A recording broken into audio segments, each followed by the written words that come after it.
Bonjour à tous, bienvenue dans un nouvel épisode de Channel Random, l'épisode de, je ne sais même plus, 3 ou 4 de la saison 2, l'épisode 14 en tout cas. À mes côtés pour parler cette semaine, il y a deux personnes, Raphaël Masmejean tout d'abord, bonjour Raphaël. Salut Alain, salut à tous.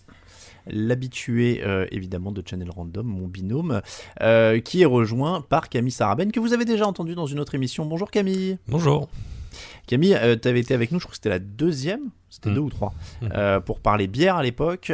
Cette fois, on va parler de toute autre chose, puisqu'on va parler cinéma. Faut-il en finir avec Star Wars ? Alors, c'est notre question du jour. On a anglais la question sur Star Wars pour faire plus de buzz, évidemment.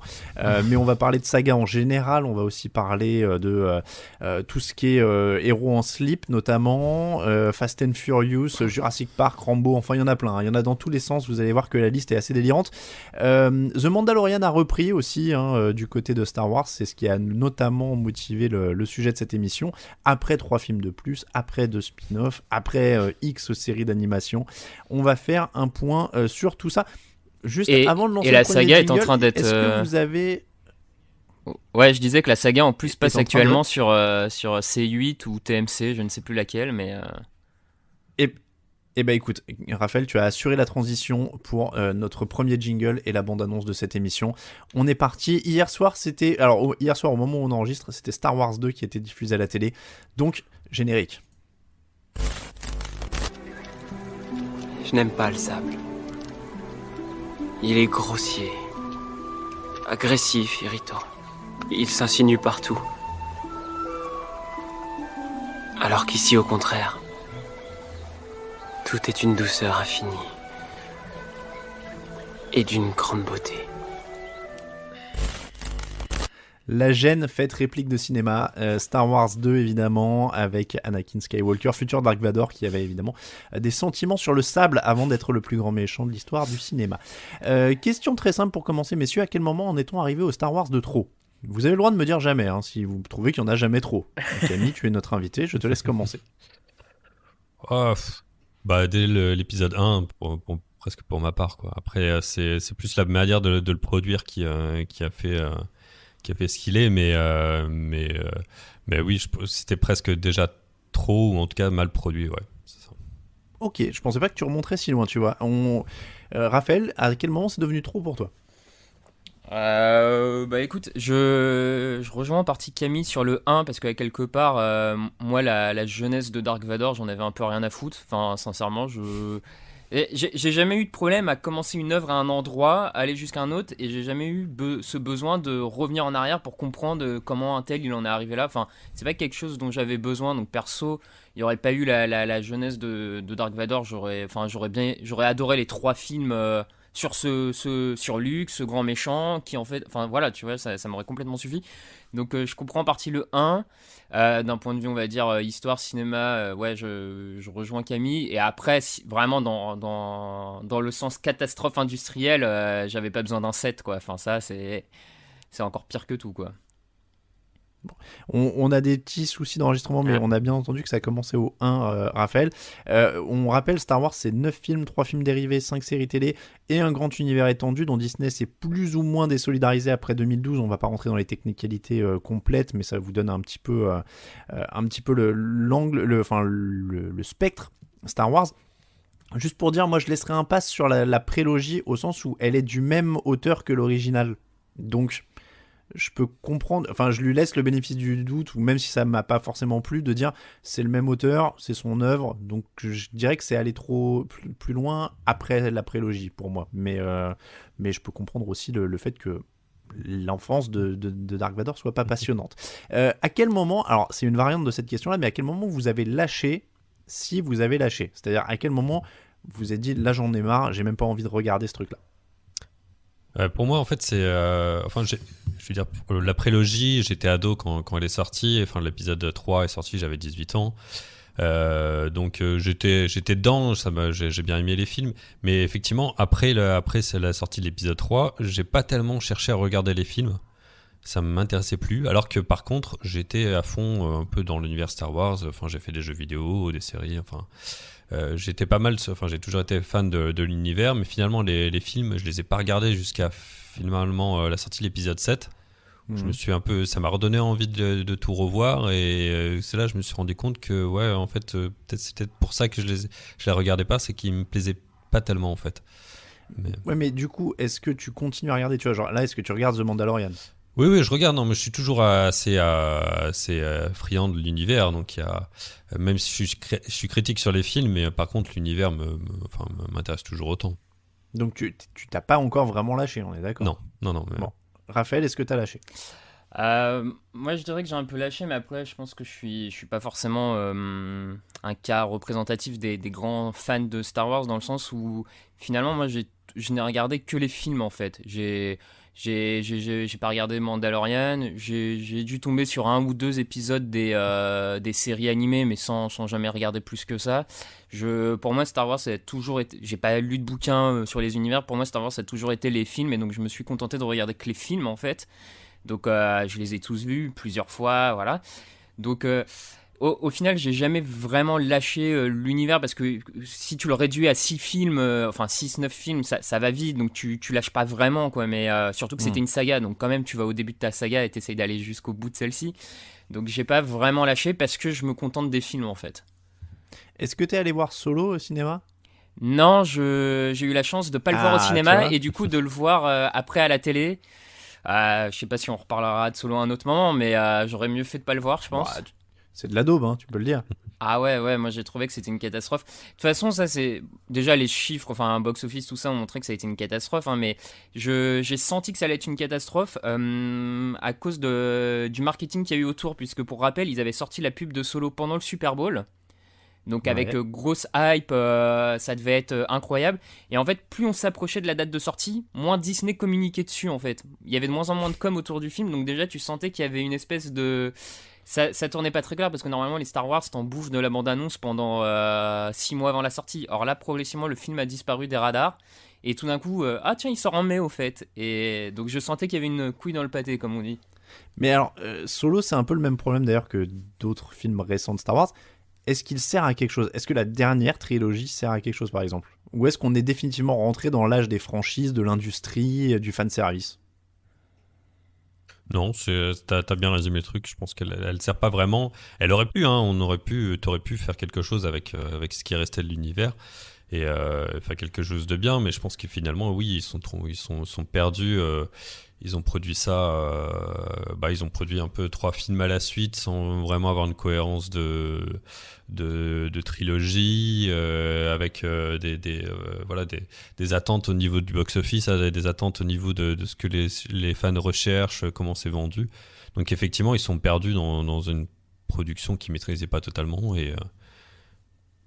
Raphaël, est-ce que c'est les films les plus oubliables Enfin, tu vois, est-ce qu'on en garde quelque chose, quoi, de ce qui s'est passé ces 10 dernières années autour de Star Wars, quasiment? Non, c'est sûr qu'on en garde pas grand-chose, parce qu'ils apportaient pas... Encore une fois, ouais, ils apportaient pas une saga qui semblait finie à la mort de son héros, enfin pas de son héros, mais de son personnage méchant principal, et donc forcément, il y a un côté rajouté pour rajouter sur ces 3 derniers épisodes. Donc je dirais que non, ça apporte pas grand-chose, et t'en retiens pas grand-chose, d'autant plus dans la manière où ils ont été construits, avec un 9 qui vient détruire ce que le 8 a essayé de faire et d'ouvrir comme champ de possibilités. Donc en plus, je trouve que ça se... Voilà, t'oublies tout, ouais. Alors, l'actu du moment, c'est The Mandalorian. Camille, c'était celui qui a le plus suivi. Moi, j'ai lâché au bout de 2 épisodes, très honnêtement. Est-ce que, là encore, ça sert à quelque chose, ou est-ce que c'est du pur marketing? On voit Baby Yoda partout, par exemple. Je vais pas vous mentir, je l'ai pris pour faire la miniature YouTube de cette émission. Parce que ça marche. Mais au-delà de ça, est-ce qu'il y a un propos? Est-ce que ça apporte quelque chose aussi? C'est compliqué, parce que pour l'instant, on va dire le mythe un peu du Mandalorien, le mythe un peu de Yoda, et enfin de sa race. C'est toujours intéressant. Le seul truc, c'est qu'effectivement, c'est des saisons assez courtes où il se passe pas grand chose, et où finalement ça raconte pas grand chose. Et on a eu une saison où on avait 3 premiers épisodes qui mettent en place, donc qui sont intéressants, suivi de 3 autres épisodes où c'est un peu des quêtes annexes, comme on va dire, où en plus Yoda, le baby Yoda ne sert à pas grand chose, pour finalement avoir 2 derniers épisodes un peu plus intéressants, mais qui racontent un peu tout ce qu'on voulait savoir dans une saison, condensé dans un épisode où finalement ça raconte un peu à la va-vite parce qu'il faut le raconter, quoi. Et le début de la saison 2 est un peu pareil, c'est un peu vide, ça manque de propos, ça manque de choses à raconter. Et il y a toujours Baby Yoda, mais qui sert pas à grand chose dans la narration. Et du coup, c'est vrai que ça fait un peu, c'est bien fait, ça se base sur des mythes, sur des sujets intéressants, mais ça manque toujours de rentrer un peu dans le sujet, de raconter quelque chose. T'as dit beaucoup trop de fois le mot pas grand chose pour que ça, Ouais. pour Non, que mais ça nous donne envie de regarder. C'est dommage parce que c'est bien fait. Ça joue bien, il y a des personnages intéressants, mais ça manque un peu faites progresser un peu l'histoire, raconter des choses, quoi. Alors, revenons un petit peu sur les sagas en général, messieurs. Je vous propose déjà une question un peu simple, mais compliquée, très compliquée même à la fois. C'est très perso. Qu'est-ce qui, pour vous, fait une bonne saga en général? Est-ce qu'il vous faut un bon méchant, un bon gentil, un bon univers Alors évidemment, vous allez me dire dans l'idéal un peu de tout ça, mais c'est quoi Non mais voilà, dans les sagas que vous aimez, c'est quoi ce qui ressort le plus? Raphaël.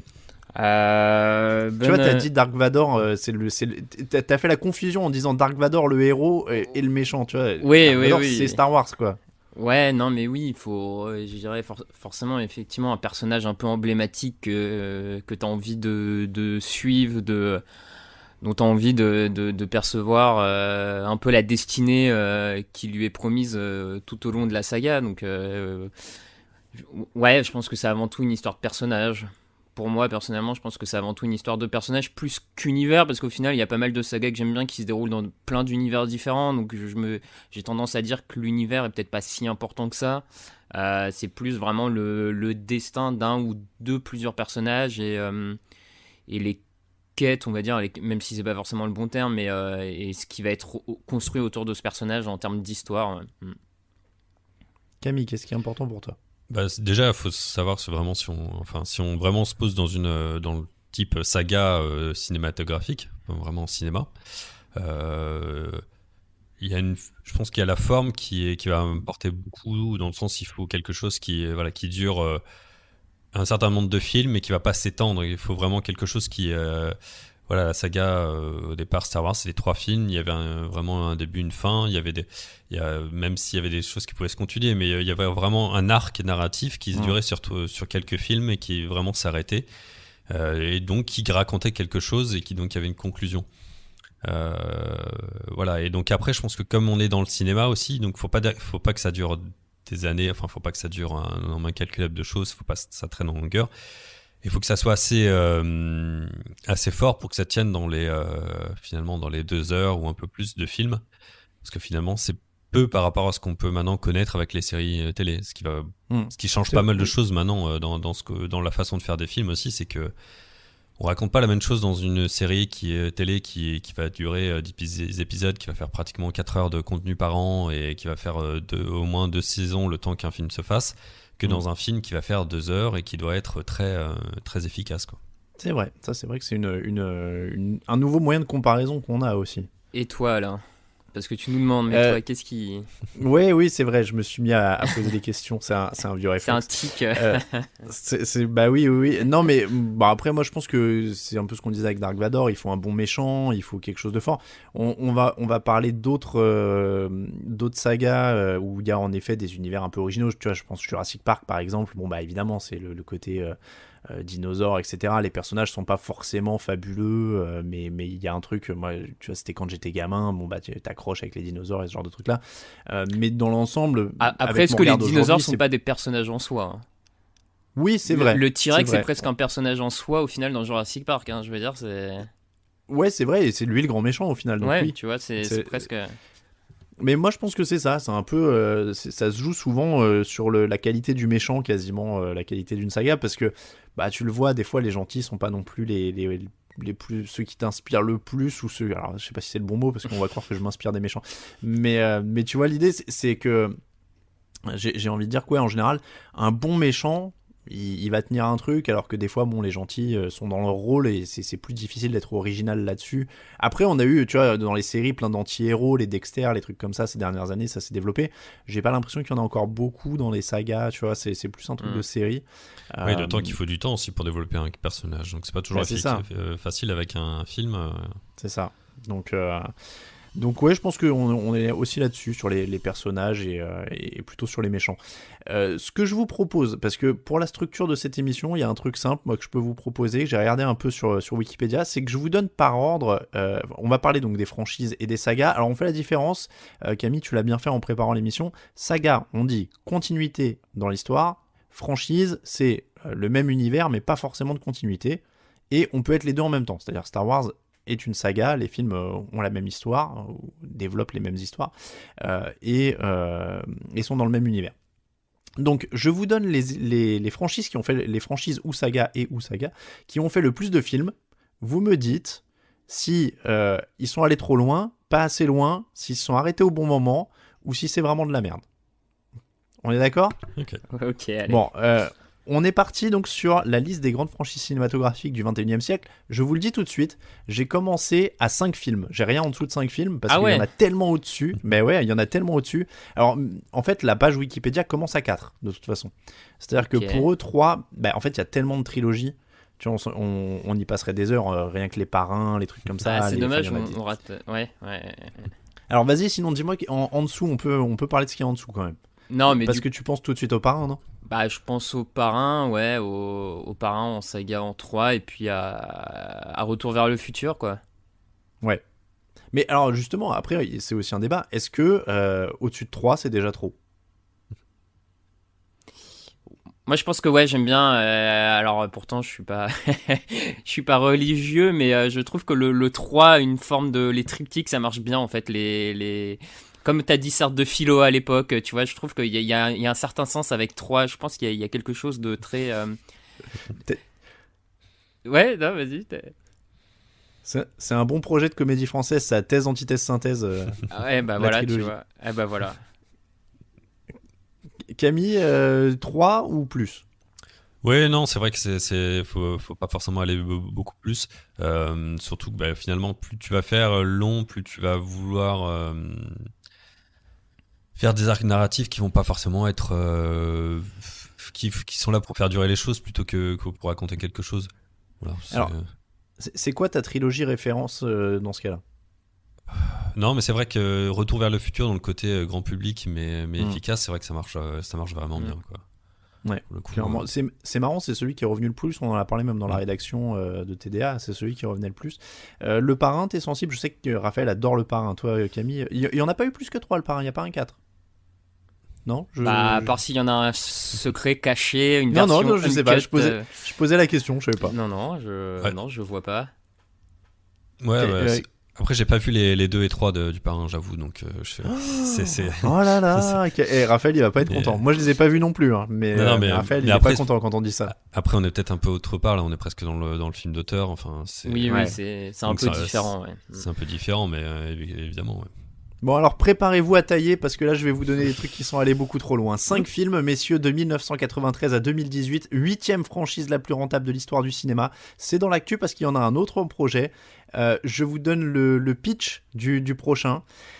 Attention, accrochez-vous. À la suite des événements de Jurassic World, Fallen Kingdom, Owen, Claire, Macy, Zia et Franklin s'échappent tandis que Blue et les autres dinosaures fuient le domaine. Pendant ce temps, Ian Malcolm déclare le début d'un âge néo-jurassique où les humains et les dinosaures doivent apprendre à exister côte à côte. C'est donc Jurassic Park. Et alors quand tu lis un pitch comme ça, il y a très peu de choses qui disent on est allé beaucoup plus loin que un âge où les dinosaures et les humains doivent exister côte à côte. Ouais. Là, est-ce que là on n'est pas dans le... Comment dire ? Le symbole quoi, du truc qui est allé trop loin. C'est-à-dire que déjà dans le précédent, il dressait des raptors, ce qui est quand même Putain, c'était horrible.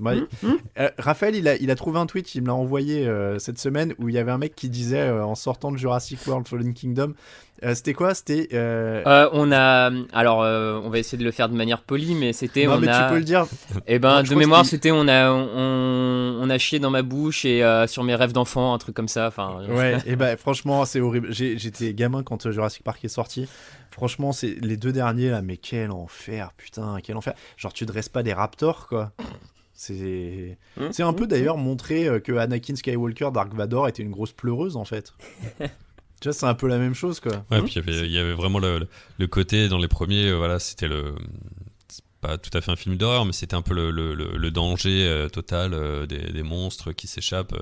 Il y avait quelque chose d'hors de contrôle. Alors maintenant, est-ce que tu dois vraiment continuer pour dire, bah justement, maintenant, il faut qu'ils cohabitent, il y a enfin, c'est des choses qui se passent en parallèle. Non, faut jouer sur la symbolique, voilà, c'est... Mais c'est ce que tu dis, tu vois, on parlait de méchants et tout, que les dinosaures étaient des personnages. Le raptor, c'était le méchant ultime, quoi. La scène dans le premier, où ils sont dans la cuisine avec les gamins, enfin, tu vois, c'est trauma, quoi, quand t'es gosse. Ouais, non, c'était assez... Et là, ouais, là, on en est à l'autre qui les caresse et qui leur a dit non, vas-y, on est potes, limite, ils check et tout, quoi, tu vois. Donc là, moi, quand j'entends où les humains et dinosaures doivent apprendre à vivre côte à côte, je pense que je les imagine dans le film en train de mater le Super Bowl et de se passer les popcorn, tu vois. Ça va être l'enfer. Ça va être l'enfer. Est-ce que d'ailleurs, c'est pas une règle ultime? Moi, j'ai pensé à ça en préparant l'émission. Il y a déjà des posters là, de ce prochain Jurassic Park où ils ont mis Jeff Goldblum et les 2 savants, je me rappelle plus, là, qui sont dans le premier. Est-ce que quand on arrive au fanservice, c'est à peu près la phase terminale de la saga, quoi? Ah bah oui, en général, moi je te rejoins, c'est le signe que t'es allé trop loin et que t'es obligé de rappeler des anciens souvenirs et de remonter sur de la nostalgie à tout prix pour presque justifier pas ton reboot de la saga, parce que c'est pas un reboot pour le coup, mais presque, voilà, je continue et tiens, j'ai un épisode de plus parce que je vais mélanger l'ancienne version et la nouvelle. Alors regardez, ça vaut le coup de faire une nouvelle réunion, quoi, mais c'est absolument scandaleux, mais bon. Mais c'est pas fini, parce que c'est vrai que maintenant le cinéma ça coûte tellement cher pour un résultat qui est assez court, qui est assez épisodique par rapport à, par exemple, à la télévision. Tu prends beaucoup de risques et c'est vrai que tu as l'impression que toutes les productions essayent de retrouver ces éléments-là qui ont marché. C'est pour avoir un justificatif, pour dire voilà, on a Jeff Goldblum, ça va au moins minimum marcher. Vous allez en voir un petit peu et ça suffira à vous faire venir, quoi. Quel enfer. Bon, on est d'accord, ça allait trop loin pour celle-là. Oui. Deuxième saga, pardon, que je vous propose, 6 films depuis 1983. Le dernier est sorti en 2019. Je parle de Rambo. Rambo Last Blood est sorti en 2019. Alors là, c'est un autre stade. Est-ce qu'on n'en est pas au film qui devient la caricature de lui-même? Ah bah ouais, oui, un peu la caricature de lui-même, la caricature de son personnage. Enfin, c'est Stallone. Enfin, après, ce qui est compliqué avec Stallone, c'est qu'il a 2 sagas caricaturales sur lui-même, donc ça devient un peu compliqué à l'analyser, à le psychanalyser, le pauvre. Mais non, c'est vraiment dommage parce que t'as un premier épisode qui est vachement bien, qui d'ailleurs passait aussi ce lundi 9 novembre à la télé. Donc t'as un premier épisode vachement bien et après ça se perd complètement, tu perds le propos de base sur le retour d'un homme et ses traumatismes, enfin bon c'est une faillite aussi, ouais. Camille, est-ce que tu t'es fait un petit kiff devant Last Blood ou pas du tout? Non, mais c'est vrai que les Rambo, j'ai jamais dû les faire, mais effectivement, je sais que le premier, c'était quand même assez fort sur le côté ancien combattant, traumatisé, etc. Et finalement, tu te retrouves avec une série de films qui va te glorifier un peu le combattant, film d'action à mort, donc ça devient un peu, ça a un peu perverti l'origine de cette série, et c'est vrai que ça devient moins attirant, quoi. Bon, c'est allé trop loin. Passons à celui qui va nous valoir beaucoup d'amis, qui aurait pu faire une émission à lui tout seul. 6 films de 2001 à 2014, c'est Le Seigneur des Anneaux. C'est une saga. Dans les faits, elle continue pas vraiment. Donc, c'est une saga très longue. Est-ce que ça se tient? Alors, 6, c'est Seigneur des Anneaux plus Le Hobbit. En fait, c'est une franchise. Ouais, du coup, c'est ça. Tu mélanges les... Ouais. Oui. Bah, finalement, il n'y a pas eu vraiment de grosse adaptation de ces bouquins-là, de ces bouquins-là depuis qu'ils sont sortis. Donc, voilà, adapter Le Seigneur des Anneaux, ça devait se faire, quoi, dans un sens. C'est plus le côté peut-être le Hobbit qu'ils ont voulu le faire en 3 films alors qu'à la base c'était un bouquin un peu plus court où là ils sont peut-être un peu ils sont effectivement un peu plantés ou ils ont fait un peu durer quelque chose qui en avait pas la substance quoi. Mais Amazon n'a pas un projet de série Seigneur des Anneaux qui traîne depuis quelques temps déjà. Il me semble qu'ils avaient commencé la production d'une série Seigneur des Anneaux, mais visiblement le Covid a ralenti toutes les productions à travers la planète, donc potentiellement ils ont aussi pris du retard là-dessus. Mais à surveiller, mais il me semble que Amazon a un projet de série autour du Seigneur des Anneaux. Bon, donc, t'as vu, on n'a même pas eu l'occasion de taper dessus, Raphaël, et de dire que ça nous ennuie et que c'était déjà beaucoup trop long, 6 films, et même le premier, on s'est endormi au milieu, tout ça. Ouais, bon après, moi je te rejoins, hein, j'avoue que... alors, comment dire, je reconnais, je trouve que ça fonctionne globalement quand même, faut avouer, les films se tiennent, t'es pas sur des nanars, t'es pas sur... Enfin, ça se tient, tu vois, faut pas non plus... Mais pareil que toi, je trouve qu'au bout d'un moment, c'est un peu long et bon. Non, mais en fait, si je suis pas de mauvaise foi, je comprends qu'on puisse aimer, c'est juste que c'est pas ma cam, quoi. Oui, c'est voilà, vraiment, après. C'est pas du tout mon univers. Bon, alors repartons sur de la production cinématographique de qualité, messieurs. 6 films depuis 2007, Les Transformers. Ah, je vois une petite grimaçounette sur le visage de Camille. Alors, est-ce qu'on est sur un truc qui a aucune prétention artistique et du coup, oui, c'est vrai qu'après c'est du cinéma popcorn. Ouais, et puis c'est du Michael Bay, donc c'est particulier, ça m'intéresse vraiment pas. Mais même là, je sais qu'il y a des adeptes, donc pourquoi pas. Mais ouais, c'est vrai que déjà l'univers m'intéresse pas vraiment. C'est des clichés à foison, donc c'est vrai que. Autant c'est vrai qu'il faut reconnaître un peu la qualité, enfin cette façon de filmer de Michael Bay qui est pas la mienne, mais qui est tout à fait, enfin qu'on peut vraiment apprécier. Autant c'est vrai que le reste du film et de l'univers, ça m'intéresse vraiment pas. Donc. Après, ça veut dire que t'es pas un bon patriote si t'aimes pas Michael Bay. America First. Raphaël, les Transformers. Écoute, moi là-dessus je peux aller vite, hein, j'en ai vu qu'un seul, donc je vais pas avoir prétention à analyser toute la saga, la franchise, hein, donc voilà, je trouvais ça assez horrible, ça explose dans tous les sens. Il y a clairement du talent d'artificier, ça sans aucun doute. Moi je lui confierais sans problème le feu d'artifice du 14 juillet. Après voilà, Bon, c'est de la franchise pure commerce, on est d'accord quoi. Oh bah oui. Alors, à peu près dans le même genre, l'univers cinématographique d'ici, 7 films depuis 2013. On reparlera Jean en slip avec des pouvoirs un peu plus tard avec Marvel. Hein, je les ai séparés. Moi, en vrai, je fais pas la différence entre Marvel et DC dans ma tête. Mais est-ce qu'il y a des meilleures raisons de l'arrêter que l'autre ? Alors, Camille, tu connais peut-être un peu plus que nous d'ailleurs ces univers-là ? Ouais, alors je sais pas si tu comptes les Batman vraiment dedans. Alors non, fait, Batman, il est à part. Voilà. C'est 8 films depuis 89. Mais voilà, parce que Batman, il y a des bonnes choses à dire. Après, c'est vrai que DC, c'est un peu la croisée entre effectivement cette façon de faire un peu plus ancienne qu'on voit avec les Batman, mais qui peut permettre pas mal de choses. Et ils ont dû se dire à un moment, il faut qu'on fasse un peu comme du Marvel. Donc ils ont fait un peu la façon de Marvel, mais sans s'y mettre à fond, et ça n'a pas fonctionné à fond. Alors que finalement, je pense qu'ils ont beaucoup plus de choses à dire que Marvel par exemple. Donc mais non, donc, du coup on est d'accord, c'est de l'industriel aussi quoi, en dehors des Batman. Oui, mais il pourrait finalement il y a peut-être un peu plus d'idées pour en faire quelque chose de mieux.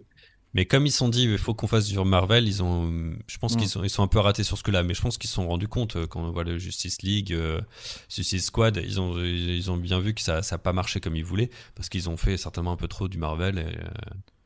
Mais alors, vraie question de personne qui ne connaît pas ces films-là. Est-ce que c'est des bons films ? Est-ce qu'il y a des bonnes histoires ? Ou est-ce que c'est du pur divertissement, de trucs qui explosent et de gens qui se tapent sur la tronche ? Sur les DC, non, c'est quand même assez plus divertissement quand même. Enfin, il y a Ouais, non, vas-y, excuse-moi. Non, mais après c'est pareil. Est-ce que tu comprends ? Est-ce que tu inclus le Joker par exemple dedans, parce que c'est plus ou moins cet univers-là, mais c'est pas produit c'est pas produit par DC quoi. Donc. Alors je sais plus dans lequel il était celui-là, honnêtement, j'ai pas fait attention. Raphaël, tu as regardé certains de ces films-là ? Je peux te donner les titres hein, après s'ils te font kiffer, mais.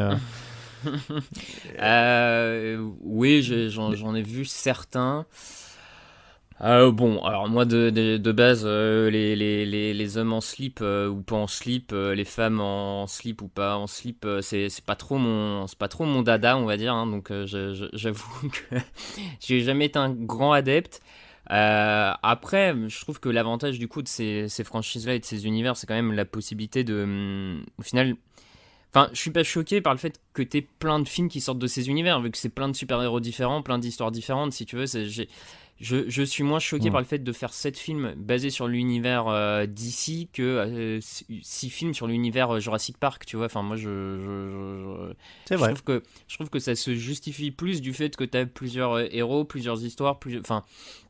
Donc, Et puis là, c'est l'histoire c'est l'histoire des comics. Enfin, c'est plein de reboots, d'arcs un peu différents, des choses qui sont très vieilles. Donc, c'est ça. Au final, moi, ça me gêne pas tant que, enfin, ça me gêne pas du tout, même enfin, je suis pas surpris par que ce soit le succès, par le nombre, parce qu'effectivement, là, t'es vraiment dans une idée d'univers entier, avec plein de gens à suivre. Donc, bon, après, moi, je suis pas client. Ça me. Le Batman, t'en parlais, Camille, donc c'est 8 films depuis 89.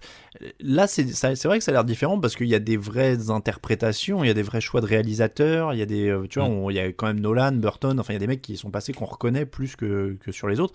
Là, pour le coup, moi je suis plus client de Batman que des autres mecs en slip. oui, totalement. On peut dire Batman, ça date de 1939, je crois. Enfin, c'est assez vieux. Hein.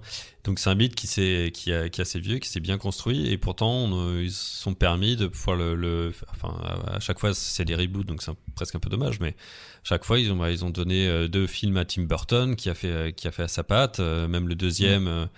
Enfin, c'est le deuxième avec le pingouin où ils ont dit ouais, fais un peu moins dark, on veut vendre des figurines. Et il nous a sorti le pingouin complètement creepy et tant mieux.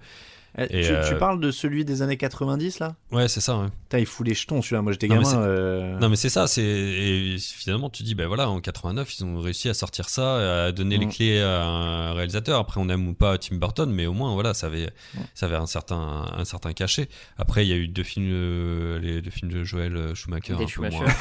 Ceux avec George Clooney. Voilà, peut-être un peu trop. Vache. Voilà, c'était peut-être un peu trop.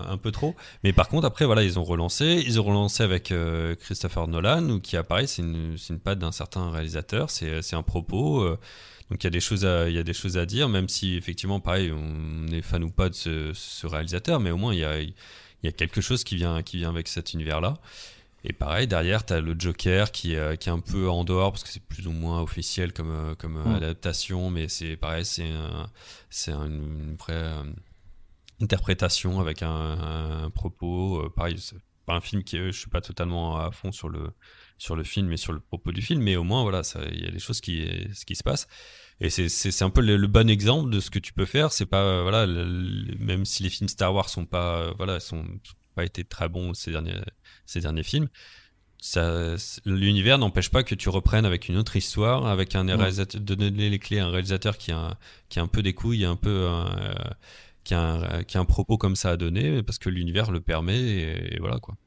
Ouais, donc Batman, c'est pour le coup on en redemande et c'est l'exemple à suivre un peu, Raphaël. Ça te client aussi, toi, de cette approche-là, de donner à des réalisateurs, d'avoir des choix, d'avoir des choses, quoi. Oui, non, ça le côté, je rejoins ce que Camille dit, au moins quand tu donnes ce genre de film, d'univers à des réalisateurs qui ont des conceptions particulières, qui ont une patte, ça te permet d'avoir des trucs différents. Et clairement, les Batman de Tim Burton ressemblent absolument pas à ceux de Christopher Nolan, et donc c'est vraiment des œuvres, c'est vraiment des films différents, t'as pas l'impression de voir la même chose. Donc là-dessus, effectivement, c'est peut-être un pari... c'est un pari intéressant pour les studios, pour cette idée autour d'un même personnage, de construire plusieurs films, toute une mythologie en ayant des approches différentes. Après, si on revient sur Star Wars, moi en fait je me demande à quel point c'est quelque chose de déclinable sur Star Wars, parce que je me demande si un des vices de base de Star Wars au final, c'est pas d'être un univers entier qui finalement n'a de sens a été tellement construit autour de ces personnages principaux, les Skywalker, qu'en fait, à mon sens, je m'interroge sur est-ce que Star Wars a du sens en dehors des Skywalker, en fait. Est-ce que c'est un univers est-ce que tu vois, est-ce que ouais, bah je sais, en fait, il a tellement été construit autour de cette histoire-là est-ce qu'il a vocation à être décliné? C'est la question que je me pose. Alors que les DC, t'es directement dans l'idée d'un univers avec plusieurs super-héros, donc de fait, d'avoir plusieurs gens à suivre, en fait. Je sais pas, mais c'est un point de vue personnel. Hein, en fait, moi, quand tu dis la comparaison Batman-Star Wars, tu vois, moi, je la voyais pas sur ce niveau-là. C'est que je me disais surtout que si tu donnais des épisodes de Star Wars à faire à des réalisateurs qui auraient plus les mains libres et qui pourraient faire plus ce qu'ils veulent, je pense que les fans pètent un câble. Ah bah le 8 c'est complètement ça. Voilà. Enfin, on peut le 8 étant le seul qui a fait des choix à peu près osés, et c'est déjà gentil avec le terme osé, mais il y avait des choix dans le 8 et ça a fait péter un câble à certains fans. Donc le truc c'est que des fois le fan service aussi, il y en a qui ont que ce qu'ils méritent. Hein. Ouais, non mais c'est un peu le problème avec Star Wars parce que surtout avec à partir de la prélogie, ils ont sorti les 3 films, mais ils ont sorti aussi plein de séries animées. Beaucoup plus de jeux vidéo qu'auparavant. Et tout cet univers étendu, c'est bien, c'est vachement intéressant à se plonger dedans, mais aussi quand tu dois refaire un film derrière, où tu dois t'adapter à tous les canons, à tous les trucs qui sont dits avant pour que ça marche bien, finalement tu dois avoir quelque chose, tu te demandes quelque chose de cohérent avant d'avoir quelque chose qui veut raconter quelque chose, quoi. Ouais. Et c'est un peu le problème, je trouve des fois avec les fans de Star Wars, c'est qu'ils vont être fans de l'univers et de tous ces petits détails, de toute le code Jedi, qu'est-ce qu'il dit exactement, quel Jedi a fait quoi, etc. Que finalement tu peux plus raconter d'histoire que sans casser ces codes-là. Donc faut se dire que avant tout c'est un film et donc les codes qui sont racontés derrière de l'univers, on s'en fout un peu. Faut avant tout que ça raconte quelque chose, quoi. On va enchaîner avec les suivants, on va accélérer un petit peu parce que vous allez voir qu'il y a de la redite. Bon, Spider-Man, 8 films depuis 2002, là, il y a des reboots, il y a des retours, il y a des machins. Bon, c'est pareil, on stoppe ou encore, on est toujours sur l'industriel, là, je pense. Bah, pour moi, c'est le même. Alors, c'est moins réussi que les Batman, mais en fait, c'est le même principe. C'est à chaque fois, tu t'essayes de dire quelque chose de nouveau, c'est moins réussi qualitativement que les Batman, mais à partir du moment où tu le fais pour les Batman, tu peux le faire aussi pour les Spider-Man, tu vois, c'est le même... mon petit, on va enchaîner parce qu'encore une fois il y en a pas mal. Mon petit plaisir coupable, Fast and Furious quand même, 9 films depuis 2001. On est sur un tous les 2 ans, c'est un peu la même chose que les Transformers, hein. C'est l'usine, c'est le McDo du ciné. Après il faut leur reconnaître un truc, c'est que ça va toujours plus loin dans le nawak. C'est-à-dire que les bagnoles au bout d'un moment elles sont propulsées d'avions, elles vont finir sur la lune, enfin moi je vais pas mentir, ça peut être un petit plaisir. Tu vois, je tombe dessus le soir, c'est bourrin, c'est misogyne, c'est n'importe quoi. Mais bon, tu vois, ça me rappelle un temps où tout le monde était plus insouciant. Hein. Tu vois, tu pouvais faire des gros plans sur les culs des meufs comme ça, c'était nawak, c'était misogyne de fou et tout, mais bon, on s'en foutait. Hein. C'était n'importe quoi, les bagnoles qui passaient sous des camions, sous des trucs, les mecs qui se tapaient sur la gueule, les démonstrations de virilité, enfin... Bon, bref. Les présentations, les objectifs de ce film sont pas les mêmes, c'est pas les prétentions sont pas les mêmes, donc évidemment tu vas moins te dire moins en vouloir à Fast and Furious d'en faire 15 films que trop chose, je pense que là on est sur du popcorn pur, mais du coup moi je peux pas leur reprocher de continuer. Après je dis ça, j'en ai pas vu, j'ai dû en voir 3 hein, mais bon. Harry Potter 10 films, mais là on est un peu comme le Seigneur des Anneaux, c'est de l'adaptation de bouquins, donc voilà, ils sont restés dans les clous. Usina Film X-Men, 12 films depuis 2000 quand même pour les X-Men, mais bon là je pense on revient dans le débat qu'on avait tout à l'heure sur les Marvel, etc. Il y en a un qui est complètement improbable, qui est devenu une série de 14 films, vous n'allez jamais deviner. C'est un film qui est sorti en 98. Si je vous dis un chien qui joue au basket. Il n'y a pas les Beethoven, un truc comme ça, non ? Non, c'est Air Bud. Et bah dites-vous que le film Air Bud avec le Klebs qui joue au basket, et bah c'est une série de 14 films maintenant avec des Golden Retrievers en vedette. Donc on parlait de personnages forts. Et bah voilà, Air Bud ça fait 14 films. Godzilla ça fait 16 films. Alors c'est très très différent parce que ça commence en 57, il y a des versions japonaises, américaines, rebootées, contre King Kong aussi. Donc c'est un vrai bordel hein, cette franchise, on va pas le mentir. Bon, il y a un vrai thème qui est sur un Japon traumatisé par le nucléaire nucléaire, il y a un combat entre l'homme et la nature, c'est vachement intéressant le propos de base. Après, c'est dur de s'y retrouver en fait. Moi, je voulais en regarder, mais c'est assez dur de s'y retrouver. Il y en a un avec Jean Reno d'ailleurs de mémoire. Ouais. C'est le premier de. Ouais, le premier américain, je crois, hein, parce qu'ils ont mis du temps à le faire en version américaine. Il y en a un qui vous a marqué dans cette série-là ou pas du tout, Godzilla? Peut-être le seul que j'ai vu, donc je t'avoue que. Bon. Alors, on va terminer sur les deux plus gros morceaux. L'univers cinématographique Marvel, 23 films depuis 2008. 23 films, on est d'accord? Il y a des séries françaises qui ont tourné moins d'épisodes que ça depuis 2008. Il y a eu 3 films rien qu'en 2019. Est-ce que... Alors là, pareil, Camille, t'es l'expert. Enfin, en tout cas, tu t'y connais plus que nous. Est-ce que ces films, comment dire, est-ce que les gens s'y retrouvent d'ailleurs dans tout ce qui sort? Parce que moi, on a un canal sur le Slack de la rédaction où les gens parlent de ces trucs-là. Ils envoient tellement de bandes annonces et de machins que je sais même plus duquel on parle, tellement ça va vite. Bref, je pense que quand t'es dans cet univers, plus tu te retrouves, parce que finalement c'est même l'objectif, mais ouais, c'est la manière de, enfin c'est cet univers-là, t'en veux, donc après j'ai pas tout vu, hein, j'en ai vu quelques-uns, mais il y a des bons trucs, mais c'est vrai que ça traîne aussi. C'est fait un peu pour remplir dans le sens où voilà, faut raconter un peu l'histoire de chaque super-héros, faut raconter un peu leur regroupement, leur division, leur défaite et leur victoire. Mais c'est vrai que j'ai vu les Avengers par exemple, c'est vrai que ça me le propos il y a plus de propos du film quoi. C'est vraiment faut raconter des choses. Faut raconter les super-héros, faut leur donner des histoires, mais après, est-ce que ça raconte quelque chose de spécial? Oui, donc c'est juste là pour... oui. Alors, justement, j'avais prévu une spéciale pour Raphaël, parce que je sais que tu aimes Le Parrain. Donc, j'avais un petit mot de Francis Ford Coppola au sujet de ces films, qui disait « Martin Scorsese a raison quand il dit que les films Marvel ne sont pas du cinéma, dans la mesure où il veut que le cinéma lui apprenne des choses, le fasse grandir, fasse la lumière sur certains points ou l'inspire. Je doute que quiconque gagne quoi que ce soit à regarder les mêmes films encore et encore. Martin était gentil en se contentant de dire que ce n'est pas du cinéma. En revanche, il n'a pas dit que c'était méprisable, mais moi, je n'ai pas peur de l'affirmer. » Ouais, j'irais peut-être pas jusqu'à méprisable, mais... Ouais, pareil, j'irais peut-être pas jusque-là, parce que là, en plus, ça fait un peu la vision du vieux réalisateur qui a eu son succès dans les années 70, qui depuis est un peu en galère quand même aussi, hein, parce que Coppola, il est mignon, mais ça fait un petit moment qu'il a pas fait un bon film quand même. Donc, je pense qu'il y a... j'entends le propos de fond, après, je le trouve un peu dur malgré tout, parce que... Qui est-il et qui sommes-nous pour juger ce qui apporte à quelqu'un, tu vois, enfin, il y a peut-être des gens qui s'y retrouvent très bien là-dedans et tant mieux pour eux, donc voilà. Après, plus globalement, je rejoins Camille, je trouve que ça raconte quand même pas grand-chose. Enfin, c'est vraiment 2 heures pour montrer quelque chose pendant 2 heures, et puis voilà, quoi, tu passes sans problème à autre chose. Je suis pas sûr que tu t'arrêtes 1 heure après le film en disant, mais en fait, ce que je viens de voir, attends, mais... Moi, j'avoue que j'en ai vu aucun, donc j'ai vraiment aucun avis. Si ça fait kiffer des gens, tant mieux pour eux, mais j'avoue que moi, je suis complètement hermétique à ces univers-là. Après, il y a des bons films aussi, mais il faudrait pas que ça devienne aussi une influence trop forte, parce que Marvel a tellement tout écrasé que t'as l'impression qu'il faut faire la même chose.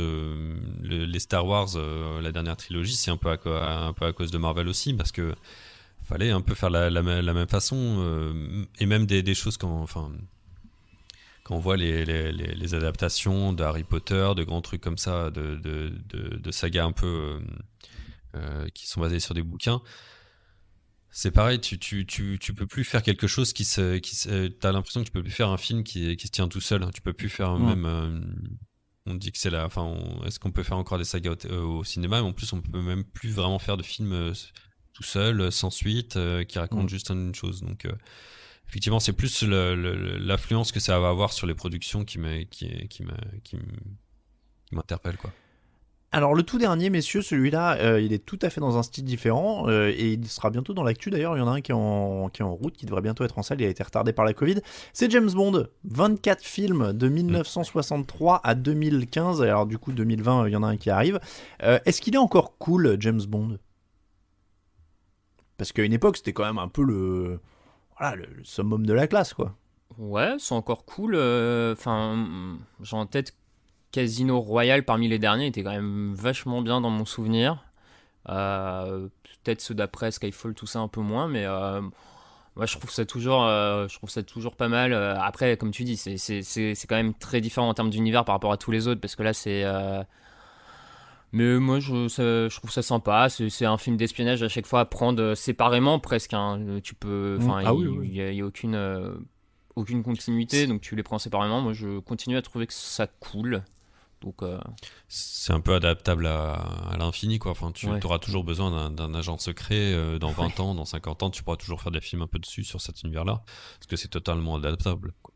Moi, Donc, je trouve qu'ils ont complètement raté je trouve qu'ils ont, pas complètement, mais ils ont raté un virage il y a 10 ans quand ils auraient dû embaucher Idris Elba. Tu vois, maintenant c'est trop tard parce qu'il est trop âgé et trop connu pour les standards de à chaque fois trouver un nouveau Bond. ouais, mais après, Mais je trouve que il aurait été parfait et je trouve que Daniel Craig, j'aime pas du tout Daniel Craig Ouais. en fait dans ce costume de James Bond. Après voilà, c'est des sensibilités. Tout le monde Après, a son James Bond préféré. Hein. Je l'ai bien aimé dans Skyfall, mais sinon je sais pas, ça fait un peu action hero basique et je sais pas. finalement, non, je trouve un peu dur parce que finalement, justement, ce qu'il a amené à partir de Casino Royale, c'était un côté un peu plus sombre et plus brutal, mais dans le sens pas film d'action qui tire mais plus un peu psychologique aussi. Et donc, je trouve que ouais, t'es un peu dur parce que finalement, c'est un peu le renouveau qu'il y a eu avec à partir de Casino Royale. C'était ça, c'était un peu quelque chose qui sortait un peu du James Bond, c'est un peu poli de celui qui est avant, je sais plus. De Mais, Brosnan. voilà, c'était un C'était peu Pierce plus. Brosnan. C'était Pierce Pierce Brosnan, Brosnan. c'était Ouais, un peu c'est plus, voilà, c'était un peu plus gendre idéal, c'était quand même un peu moins. Oui. Et donc là, c'était un peu plus sombre et ça renouvelait un peu le genre.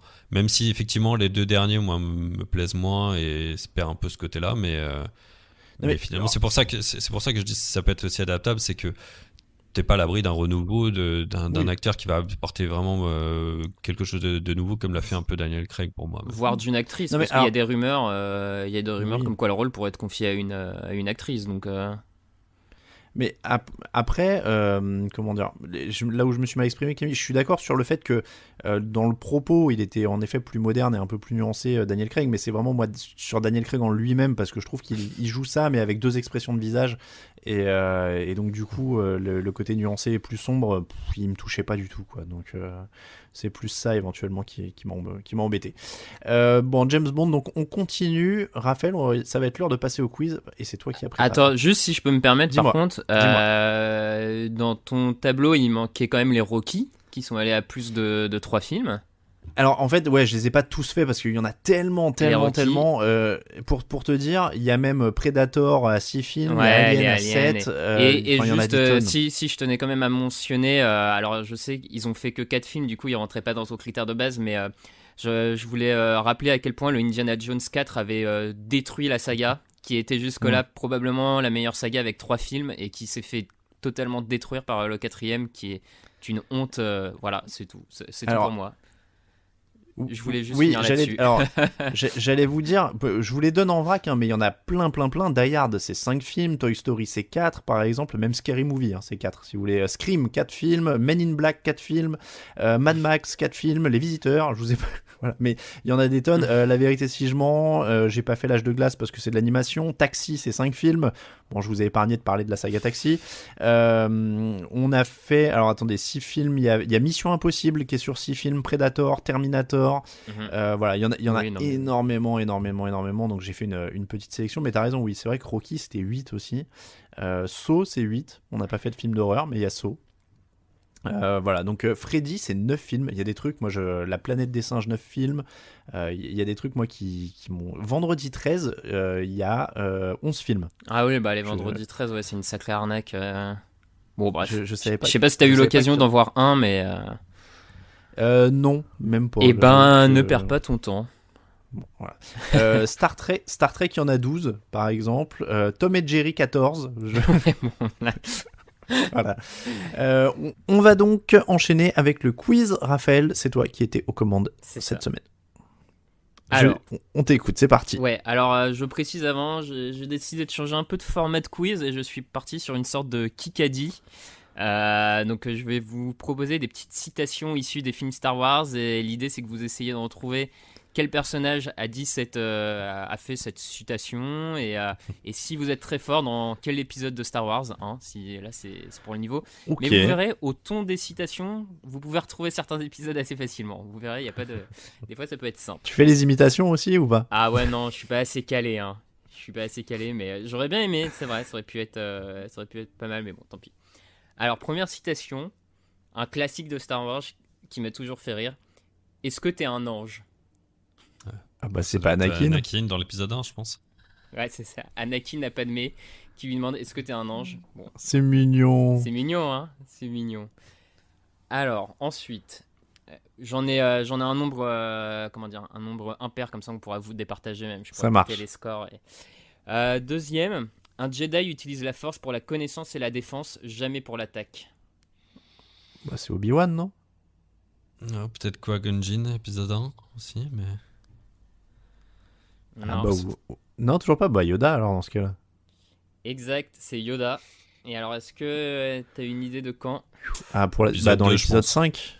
Moi, j'aurais peut-être 2, mais... Eh ben, c'est Moi, le j'aurais dit 5, 5. ouais, c'est lors de son training avec Luke. C'est lors de son... Voilà. Hop, donc ça fait petit point pour Alain. Ensuite... Tu devais amener l'équilibre dans la force, pas la condamner à la nuit. C'est Ah Obi-Wan, bah, c'est épisode Obi-Wan 3. ça, ouais. Ouais, c'est Épisode Camille. 3. Point pour Camille. Hop, hop, hop. Ah, On j'aurais sait dû que tu- préparer une petite musique un peu de suspense pour les points. On sait que tu te régales avec les citations des mauvais Star Wars. Ouais, clairement. Ah bah alors là, c'est clairement. Alors, ainsi s'est éteint la liberté sous une pluie d'applaudissements. Ah, c'est Padmé dans l'épisode Ah oui, 3 dans le aussi. 2, ouais. Dans le 3, non? 3. Ah oui, non, t'as raison, dans le 3, oui, quand ils votent, ouais. Oh là là, qu'est-ce qui me fait rire. Le C'était- 2 et le 3, j'aurais pu y passer des heures parce que sincèrement, les gars, c'est magnifique. Je croyais que c'était une citation de Mélenchon sur le vote de l'état d'urgence. moi.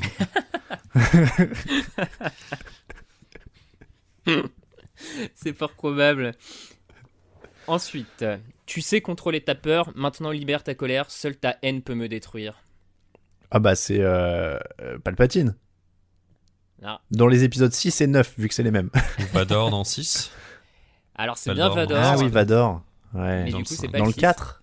C'est pas le C'est le 4, 5. c'est le 5. C'est le Dans le 5. cinq, Vador alors. à Luke D'accord. dans le 5. Son lors de- Bespin. lors- Ouais. Donc La point pour Bespin. Camille. Et alors vous êtes à égalité et je vais finir par une de mes préférées. Dommage, je vais pas réussir à faire le ton, mais le cœur y est. Attends, préparez-vous bien parce qu'elle est pas mal. hein. Ce va baiser aller que tu vite. m'as donné hante mes jours et mes nuits. Dans mes cauchemars, il ne m'en Bah, reste plus qu'une Anakin. cicatrice. Attends, je la Épisode finis 2, parce ouais. qu'elle est quand même fantastique. hein. Dans mes cauchemars, il ne m'en reste plus qu'une cicatrice qui ne se refermera jamais. Tu t'es emparé de mon cœur et tu le mets au supplice. Ah la vache. Mais Il est c'est- dur, hein, l'épisode 2 sur les dialogues. hein. Et Et donc surtout, c'est je l'ai dans vu, le mais 2, c'est et ouais, ça c'est ça, mais arrive. c'est bizarre parce que, enfin, Ah pardon, Kevin, vas-y. T'as des- vas-y. non, mais en plus cette scène, elle arrive. T'as 2 scènes avant où ils sont ensemble, mais finalement 2 minutes plus tard, ils sont en train de se dire oui, c'est une blessure, etc. Enfin, ça marche pas bien. T'as la romance qui est condensée dans 3 scènes qui se suivent, où t'as un peu tout. C'est super bizarre. Et C'est- alors, cette citation arrive avant la mythique citation du grain de sable, que personne n'aura oublié, bien sûr, et que tu as diffusé bah en oui, début oui, d'épisode, mais Ah ouais, j'aime pas le sable, elle est quand même. Elle est d'une violence. Bon, Ah, voilà. terrible. Faut-il en finir avec Star Wars du coup, messieurs, et les sagas en général hein, on peut dire ça, c'était la question de cette émission. Il faut répondre par oui ou par non. Est-ce qu'on met fin aux sagas ou pas? Camille, tu es notre invité, tu as la main. Je dirais non, mais ça va être difficile, vu comme le cinéma est fait maintenant, d'en faire. Il va vraiment falloir se mettre au boulot et un peu laisser plus de liberté aux réalisateurs, aux auteurs en tout cas. Raphaël, on arrête tout ça? alors, par principe, je vais dire non sur la saga, mais oui sur Star Wars. Ah, pas mal. Moi, je vais dire, moi, président de la République, j'interdis les sagas. Comme ça, on force les gens à être à nouveau créatifs et à faire des bons films qui se tiennent sur 1h30 ou 2 heures. Alors, du coup, ça pourrait faire un autre, mais moi, plus j'interdirais surtout les reboots. Ah oui, aussi, ouais. Parce que, alors là, ça, c'est vraiment la feignasserie ultime, quoi. C'est clair, c'est clair. Ou le pire, c'est les reboots déguisés en suite, comme Star Wars 6. 7, pardon, 7. Ça, C'est vrai que ça, c'était le pire. Mais tu vois, j'y ai pensé il y a pas longtemps, je me disais, j'essaie de me refaire des classiques des années 90 que j'ai pas vus, et j'ai l'impression qu'il y a moins de classiques, tu vois, type Usual Suspect, American Psycho, comment ça s'appelle, il y en avait un en Californie, là, je sais plus comment il s'appelait avec... bref, j'ai pas l'impression qu'il y ait autant de films comme ça emblématiques des années 2000, si. Je sais pas, peut-être c'est le manque de recul un peu qui nous donne cette impression, je sais pas. Tu vois, ouais, faut du recul. Mais tu vois, comme La Haine en France, dont on parlait beaucoup ces derniers temps, comme... je sais pas, j'ai du mal à trouver des films comme ça. Bon, en tout cas. On va finir avec une petite bande-annonce, parce qu'on a parlé tout à l'heure de clichés, de caricatures de soi-même, et puis on passe au faut-il des auditeurs. Vous allez voir, c'est très très fin. Je sais pas si vous allez réussir à deviner qui c'est. J'ai passé ma vie à affronter la mort. J'ai regardé ceux que j'aimais mourir. Certains foudroyés d'une balle, d'autres si abîmés qu'il ne restait plus rien à enterrer.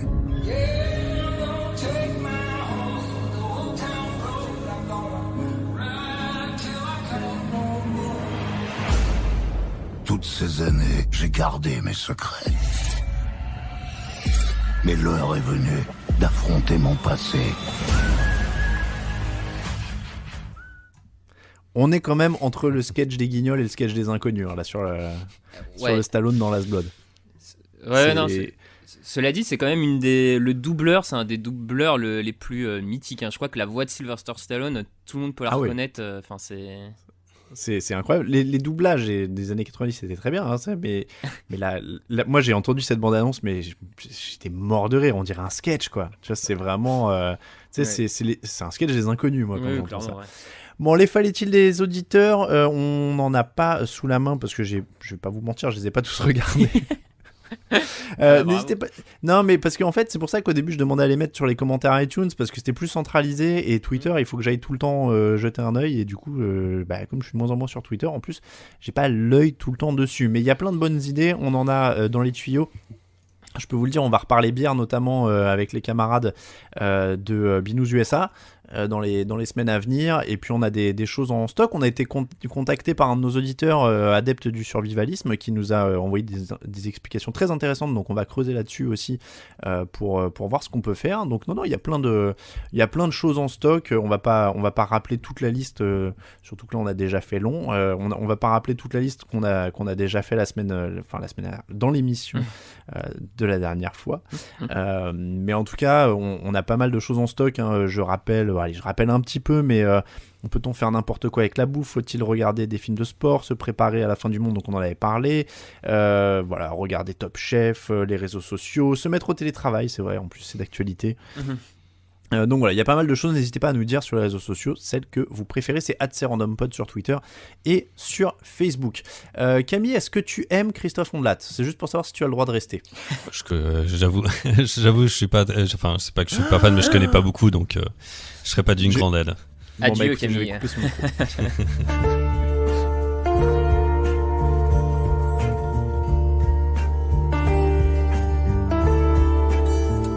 Raphaël, c'est l'heure évidemment de parler de Christophe Ondelat et du Ondelat Universe. L'occasion d'ailleurs de souhaiter un bon rétablissement à Christophe Ondelat, parce qu'il a été opéré et qu'il est en repos, comme on dit d'ailleurs. Je ne sais pas, j'en ai pas eu depuis 10 ans. Repos, un arrêt maladie en quelque sorte. Mais... Un arrêt maladie, voilà. Excusez-moi, je suis indépendant, je ne sais pas ce que c'est. Donc oui, il est en arrêt maladie. Donc il y a des rediffusions pour les Ondelat racontent en ce moment. Et on l'avait dit la dernière fois, la chaîne YouTube est désormais fournie avec quasiment tout. Le fait d'entrer l'accusé de la semaine, alors moi j'ai pris du côté de Ondelat raconte, et c'est le tueur de la pleine lune. Alors je vais pas mentir, je l'ai dit, je suis en télétravail, je suis indépendant, je l'ai plus ou moins écouté d'une oreille, mais je vous le conseille, rien que pour l'accent espagnol / périgourdin, qui m'a quand même tenu en haleine, et un tueur qui a, je cite, selon une des victimes, une odeur de sous-bois. Et rien que pour cette expression, j'ai trouvé ça assez marrant. La personne a une odeur de sous-bois, donc je ne sais pas exactement ce que c'est, étant plutôt citadin. Ouais, c'est ça, mais bon, on est citadin, Mais, on peut pas comprendre alors. Voilà, donc je ne sais pas ce qu'est une odeur de sous-bois, mais ça, rien que pour cette expression-là, je trouve que le On te raconte sur le tueur de la pleine lune vaut le détour. Les recommandations, je suis désolé où j'en étais sur cette... Mais après, il y a eu pas mal de choses en plus avec les élections américaines et tout ça, j'ai juste pas eu le temps de les écouter, donc il y a pas mal de choses intéressantes. Il y en a un sur Columbine qui était intéressant d'ailleurs, où il détaille bien, tiens d'ailleurs plus sérieusement, je crois que je vous recommande plus encore celui sur Columbine, qui détaille bien minute par minute ce qui s'est passé, donc voilà, c'est plutôt intéressant de ce côté-là. Les recommandations générales. Camille, on t'a pas demandé, est-ce que tu aurais une recommandation liée à notre sujet ou pas? Tu peux participer si tu en as une. Je suis en train de un peu binge-watcher une série en ce moment qui s'appelle The Expanse. C'est une série de science-fiction et j'avoue je suis assez fan et je suis bien dessus. Et c'est vraiment pas mal. C'est quand même une bonne série avec pas mal de budget, mais c'est vrai qu'on en a pas tellement entendu parler en France, j'ai l'impression, qui est disponible sur Amazon, et qui est vraiment pas mal pour ceux qui sont vraiment fans de science-fiction, type Battlestar Galactica, des choses comme ça. C'est basé sur une série de bouquins qui est écrit notamment par deux personnes, mais par un ancien assistant de George R.R. Martin. Donc c'est vrai que c'est un peu le Game of Thrones de l'espace, mais c'est vraiment pas mal. Voilà. Ok, donc The Expanse, c'est sur Amazon, c'est ça? C'est ça. Raphaël, ta reco de la semaine? Écoute, moi je vais sortir du champ Star Wars parce que comme je le disais, en dehors des films, je regarde rien ou je ne lis rien qui est autour de Star Wars, donc du coup je vais pas vous recommander les films, ça aurait pas grand intérêt je pense. Donc je pars aussi sur une série qui est actuellement sur Netflix et qui s'appelle To the Lake, mais alors comme son titre ne l'indique pas, c'est une série russe. C'est une série russe et alors c'est bien parce qu'on est totalement dans l'air du temps. La Russie est touchée par une épidémie et du coup tu suis un groupe de pour le moment survivants, je sais pas s'ils le seront tous très longtemps, mais un groupe de survivants qui du coup quittent Moscou pour se réfugier dans la campagne russe, et l'avantage c'est qu'elle est assez grande, elle est assez vaste la campagne russe, donc il y a 2-3 endroits où aller. Donc voilà, demande à Napoléon si elle est pas grande. Ouais, c'est ça. Donc première saison, 8 épisodes, c'est assez rythmé, ça se tient bien, j'apprécie beaucoup. La fin de saison monte vraiment en suspense et gros cliffhanger on va dire sur la fin. Et puis je trouve ça pas mal parce que c'est au final des séries qui se passent en Russie, on n'en a pas tant que ça, donc c'est quand même un cadre assez original pour une série, des acteurs que t'as pas l'habitude de voir, une langue que t'as pas l'habitude d'écouter tout le temps parce que bien sûr c'est en russe, donc c'est vachement cool. Donc voilà, To the Lake. To the Lake. Tiens d'ailleurs en aparté, c'était pas ma reco, mais j'ai recommencé parce que je l'avais vu mais très d'un œil, The Americans, qui est à nouveau sur Amazon depuis pas longtemps et qui pour le coup est top. Et là j'y pense parce que ça parle russe aussi sur certaines scènes. Moi ma reco du coup était sans rapport avec Star Wars, sans rapport avec les sagas ni rien. C'est le film Palm Springs avec Andy Samberg et Christina Milioti. C'est une comédie romantique sur deux personnes qui sont bloquées dans une boucle temporelle le jour d'un mariage. C'est-à-dire qu'ils revivent encore et encore le jour de ce mariage. Andy Samberg, c'est Brooklyn Nine-Nine et quelques autres films. Et je crois qu'il y a Popstar avec Andy Samberg sur Netflix, notamment si vous avez Netflix. Il est très très drôle. Christina Milioti, c'est la mère dans How I Met Your Mother. Ah oui, celle qui sert à rien. Ouais. Voilà. Là, elle sert plus. Et alors, c'est sans prétention, mais j'ai beaucoup aimé. C'est un vrai film qui tient sur 1h30. Voilà, avec, comme on disait, avec un début et une fin. Et ça fait plaisir, justement, dans ces temps où on regarde en effet beaucoup plus de séries ou beaucoup plus de films qui sont sagas. J'ai beaucoup aimé ce film. Ouais, puis 1h30, c'est de plus en plus rare. Parce que, pareil, les films ont tendance à tirer vers la longueur ces dernières années. C'est clair, et pourtant, et on le disait sur beaucoup d'autres choses d'ailleurs, mais c'est pas parce que c'est plus long que c'est meilleur, quoi. Non, mais c'est vrai, savoir dire les choses brièvement, c'est une qualité aussi. Ouais. On est d'accord. Oui, tout à fait. Bon, dit-il en dépassant l'horaire habituel de son émission. Bon, c'est comme ça que se termine l'épisode numéro 14 de Channel Random. Merci beaucoup, Raphaël. Et ben merci à tous les deux. Et ben merci beaucoup, Camille, encore de nous avoir rejoint. Camille, homme polyvalent, bière et cinéma. Est-ce qu'il y a d'autres sujets éventuellement encore plus éloignés, je sais pas, le cricket, la belote sur... Il doit bien y avoir des choses, mais... Bon, n'hésite pas, en tout cas, c'est toujours un plaisir de t'avoir. Vous pouvez vous abonner au podcast sur toutes les plateformes habituelles et sur YouTube. N'hésitez pas à laisser des commentaires sur Apple Podcast, des petites étoiles et tout ça pour nous aider. Vous nous retrouvez, on l'a dit, sur Twitter et Facebook, @crandompod. Bonne semaine à tous, on se retrouve très bientôt, c'est toutes les 2 semaines maintenant. Ciao, ciao. Salut.